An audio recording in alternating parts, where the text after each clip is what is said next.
The purpose of this record is to show you how to use your imagination to achieve your every desire. Most men are totally unaware of the creative power of imagination and invariably bow before the dictates of facts and accept life on the basis of the world without. But when you discover this creative power within yourself, you will boldly assert the supremacy of imagination and put all things in subjection to it. When the man speaks of God in man, he is totally unaware that this power called God in man is man's imagination. This is the creative power in man. There is nothing under heaven that is not plastic as potter's clay to the touch of the shaping spirit of imagination. Once a man said to me, "You know, Neville, I love to listen to you talk about imagination. But as I do so, I invariably touch the chair with my fingers and push my feet into the rug, just to keep my sense of the reality and the profundity of things." Well, undoubtedly he is still touching the chair with his fingers and pushing his feet into the rug. But now let me tell you another one who didn't touch with her fingers and didn't push that foot of hers onto the board of the streetcar. It's the story of a young girl, just turned 17. It was Christmas Eve, and she is sad of heart. For that year, she had lost her father in an accident, and she's returning home to what seemed to be an empty house. She was untrained to do anything, so got herself a job as a waitress. This night is quite late, Christmas Eve. It's raining.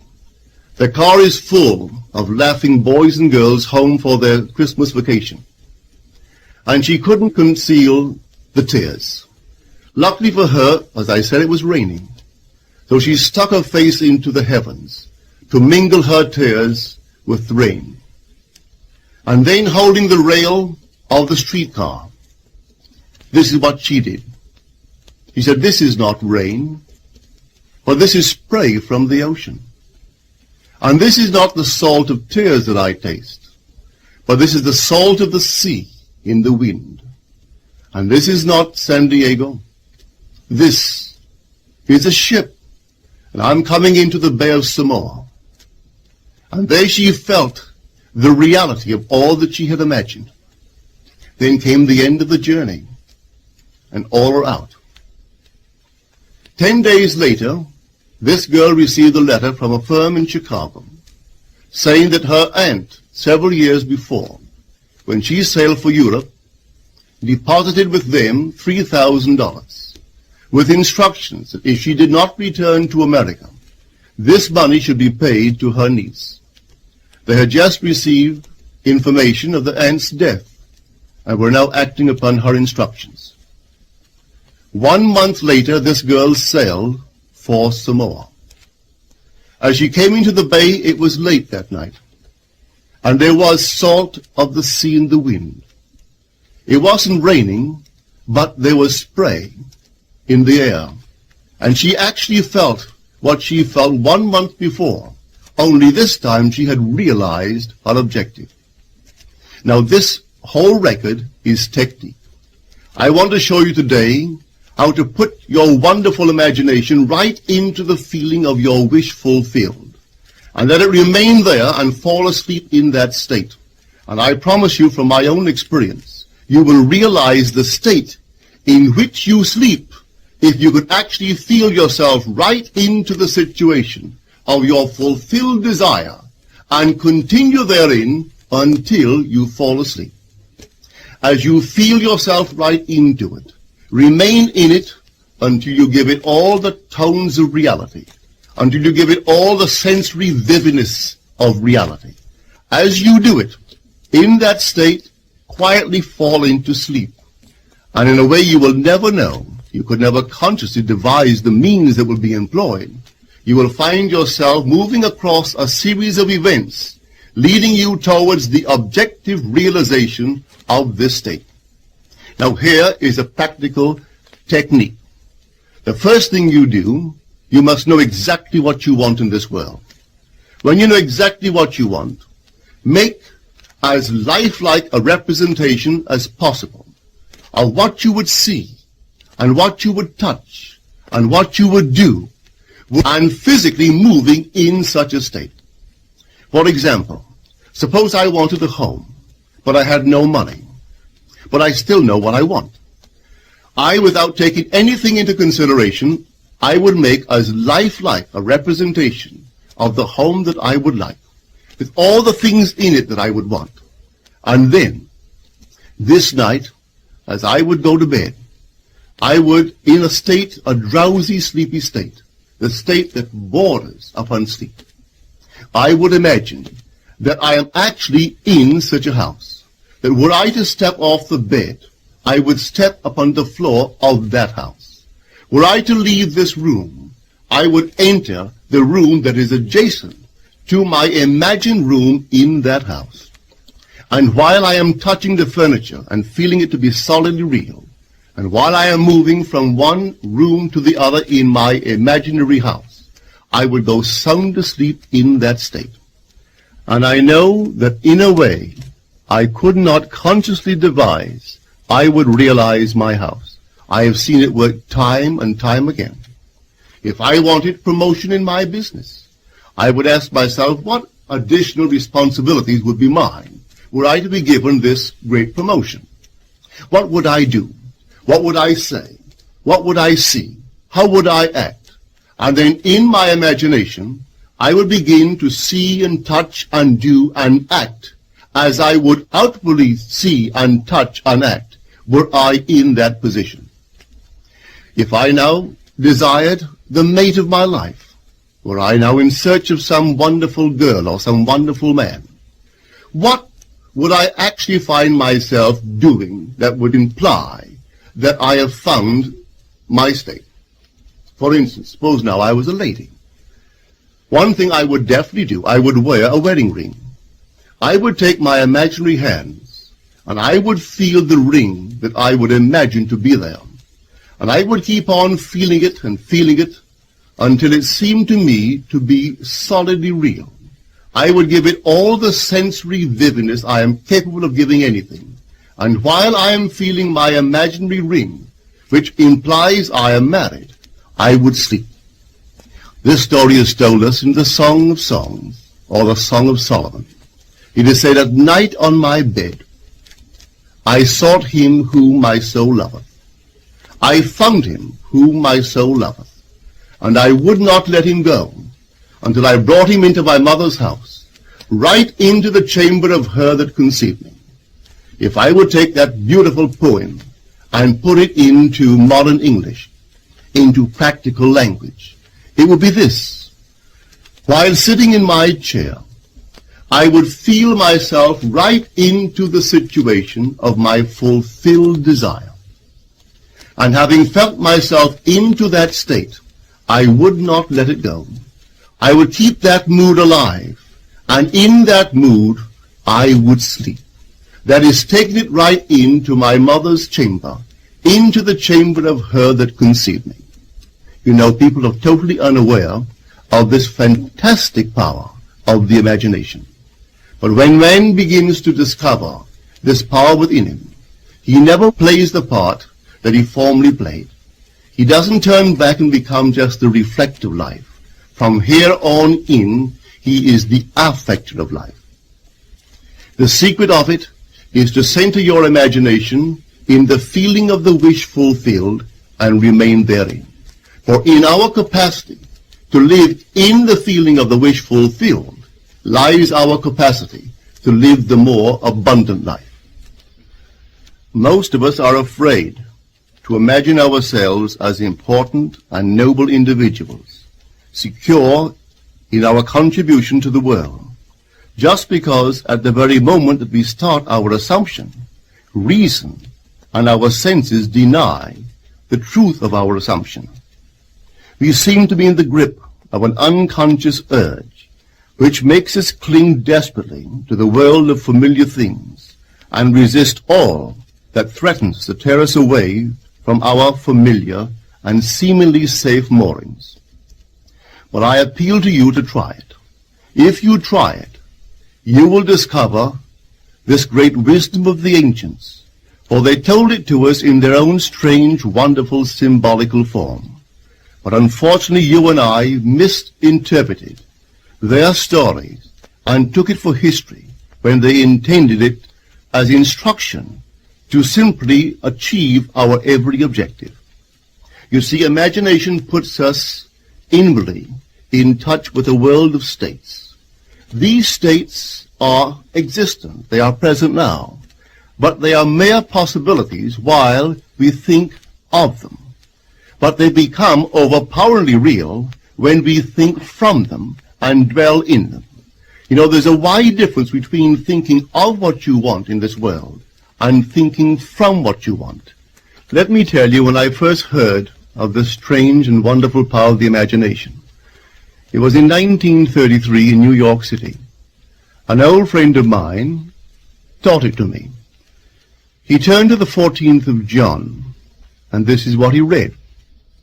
In my Father's house are many mansions. If it were not so, I would have told you. I go to prepare a place for you. And if I go and prepare a place for you, I will come again and receive you unto myself, that where I am, there ye may be also. He explained to me that this central character of the Gospels was human imagination. That mansion was not a place in some heavenly house, but simply my desire. If I would make a living representation of the state desired, and then enter that state and abide in that state, I would realize it. At the time, I wanted to make a trip to the island of Barbados in the West Indies, but I had no money. He explained to me that if I would that night, as I slept in New York City, assume that I was sleeping in my earthly father's house in Barbados, and go sound asleep in that state, that I would realize my trip. Well, I took him at his word and tried it. For 1 month, night after night, as I fell asleep, I assumed I was sleeping in my father's home in Barbados. At the end of my month, an invitation from my family came, inviting me to spend the winter in Barbados. I sailed for Barbados the early part of December of that year. From then on, I knew I had found this Savior in myself. The old man told me that it would never fail. Even after it happened, I could hardly believe that it would not have happened anyway. That's how strange this whole thing is. On reflection, it happens so naturally. You begin to feel or to tell yourself, well, it would have happened anyway. And you quickly recover from this wonderful experience of yours. It never failed me if I would give the mood, the imagined mood, sensory vividness. I could tell you unnumbered case histories to show you how it works. But in essence, it's simple. You simply know what you want. When you know what you want, you're thinking of it. That is not enough. You must now begin to think from it. Well, how could I think from it? I am sitting here, and I desire to be elsewhere. How could I, while sitting here physically, put myself in imagination at a point in space removed from this room and make that real to me? Quite easily. My imagination puts me in touch inwardly with that state. I imagine that I am actually where I desire to be. Now, can I tell that I am there? There is only one way to prove that I am there. For what a man sees when he describes his world is as he describes it relative to himself. So what the world looks like depends entirely upon where I stand when I make my observation. So if, as I describe my world, it is related to that point in space I imagine that I am occupying, then I must be there. I am not there physically, no, but I am there in my imagination, and my imagination is my real self. And where I go in imagination and make it real, there I shall go in the flesh also. When in that state I fall asleep, it is done. I have never seen it fail. So this is the simple technique on how to use your imagination to realize your every objective. Here is a very healthy and productive exercise for the imagination. Something that you should do daily. Daily relive the day as you wish you had lived it, revising the scenes to make them conform to your ideals. For instance, suppose the day's mail brought disappointing news. Revise the letter. Mentally rewrite it and make it conform to the news you wish you had received. Or suppose you didn't get the letter you wish you had received. Write yourself the letter and imagine that you received such a letter. Let me tell you a story that took place in New York not very long ago. In my audience sat this lady who had heard me numberless times. And I was telling the story of revision, that man not knowing the power of imagination, he goes to sleep at the end of his day, tired and exhausted, accepting as final all the events of the day. And I was trying to show that man should, at that moment, before he sleeps, he should rewrite the entire day and make it conform to the day he wished he had experienced. Here is the way a lady wisely used this law of revision. It appears that 2 years ago, she was ordered out of her daughter-in-law's home. For 2 years there was no correspondence. She had sent her grandson at least 24 presents in that interval, but not one was ever acknowledged. Having heard the story of revision, this is what she did. As she retired at night, she mentally constructed 2 letters. One she imagined coming from her grandson, and the other from her daughter-in-law. In these letters they expressed deep affection for, and wondered why she had not called to see them. This she did for 7 consecutive nights, holding in her imaginary hand the letter she imagined she had received, and reading these letters over and over until it aroused within her the satisfaction of having heard. Then she slept. On the 8th day, she received a letter from her daughter-in-law. On the inside there were 2 letters, one from her grandson and one from the daughter-in-law.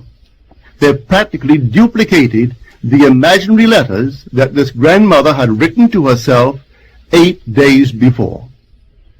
This art of revision can be used in any department of your life. Take the matter of health. Suppose you were ill. Bring before your mind's eye the image of a friend. Put upon that face an expression which implies that he or she sees in you that which you want the whole world to see. Just imagine he is saying to you that he has never seen you look better, and you reply, I have never felt better. Suppose your foot was injured. Then do this. Construct mentally a drama which implies that you are walking, that you're doing all the things that you would do if the foot was normal, and do it over and over and over until it takes on the tones of reality. Whenever you do in your imagination that which you would like to do in the outer world, that you will do in the outer world. The one requisite is to arouse your attention in a way and to such intensity that you become wholly absorbed in the revised action. You will experience an expansion and refinement of the senses by this imaginative exercise, and eventually achieve vision in the inner world. The abundant life promised us is ours to enjoy now, but not until we have the sense of the Creator as our imagination can we experience it. Persistent imagination, centered in the feeling of the wish fulfilled, is the secret of all successful operations. This alone is the means of fulfilling the intention. Every stage of man's progress is made by the conscious, voluntary exercise of the imagination. Then you will understand why all poets have stressed the importance of controlled, vivid imagination. Listen to this one by the great William Blake. In your own bosom you bear your heaven and earth, and all you behold, though it appears without, it is within, in your imagination, of which this world of mortality is but a shadow.